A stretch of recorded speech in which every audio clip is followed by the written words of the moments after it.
Okay, so my name is Joel Daanyaya.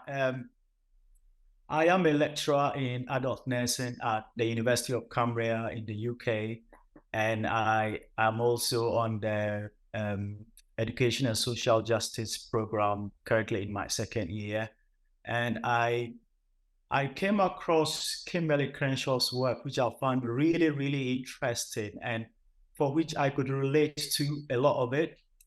And Kimberley Crenshaw is a prominent scholar in the United States who's done a lot of work around Black women and their experiences of discrimination.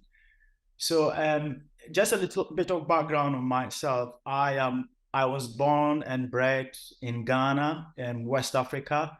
I had my nursing education in Ghana. I was fortunate to have been awarded a Commonwealth Shared Scholarship to do my master's in Cardiff University in Wales. And then I had to go back to Ghana to practice as a nurse before moving back to the UK to work as a registered nurse. I did practice as a registered nurse for a couple of years before moving into academia as a lecturer in nursing at the University of Cumbria. So one of my interests, and when I got onto the doctoral program, was to understand the experiences of people like me, Black people who had their nurse training overseas and who have come into the UK as nurses and have found their way into academia. So where you are teaching in a system where you didn't have your training as a nurse, which I thought was going to be interesting to understand. But it was through my readings and exposure to intersectionality in one of my models that I came across the work of Kimberley Crenshaw. And it was interesting the work she did, how different layers or different aspects of an individual's identity can either be sources of disadvantage to them, which causes social injustice. So reading through the work of Crenshaw, one of the main issues that he looked at was reviewing a suit that a group of 5 Black women filed against their company, which hitherto wasn't hiring Black people. And what was interesting is that these 5 Black women, they were complaining about a policy in their workplace which they found to be discriminatory against Black women. What that resulted in was that there was a recession and the company had to lay off workers, and they laid off all the Black women that they had recruited recently. So these women took the matter to court, and the issue was the women were accusing the company of discriminating against them because they were Black women. But through the trial and unpicking the issues, it was found out that the company could not be accused of not hiring women because the company has hired women, and these women are white women. And in the same way, the company could not be accused of not hiring Black people because they have indeed hired Black people and they are Black men. So the question now is, where do these women lie? Their intersecting identities of being women and being Black as well couldn't be fit anywhere. And so this was something huge that came out of it to say, look, yes, indeed, we can put people in boxes, but there are just certain things that you can't put them in boxes because people might take more than one box. And that is where the whole idea of intersectionality, Crenshaw actually took it on and did further research and further work around intersectionality. I drew on her work to do a small piece of research for my PhD model. And what I did was to actually use her concepts to understand the experiences of overseas trained nurses who have transitioned into higher education in UK as lecturers. And it was very interesting, the responses I got from this group of 6 overseas trained nurses who are now nurse academics in the UK. What Crenshaw did in her work was that she came up with 3 dimensions of intersectionality. That is not to say three different types of intersectionality, but 3 different ways by which we can look at intersectionality.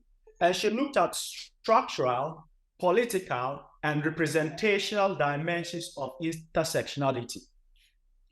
Her main argument is that there are multiple grounds or multiple layers of identity that exist. So if we are looking at a fair and just society, we have to consider that people may have different identities intersecting. I see myself as a Black male overseas trained nurse, and my experience in transitioning to higher education as an academic is different from the experience of my white female colleague. And so when I did this research with these interviews of these overseas trained nurses, it was interesting. I looked at them in the 3 dimensions that Henshaw propagated. And the first one was structural. What is the structure of higher education like in the UK? And how does it enable overseas trained nurses who are now transitioning to academia? How does it support them? Are there any barriers from the structure of HE that makes it difficult for them to have a seamless transition?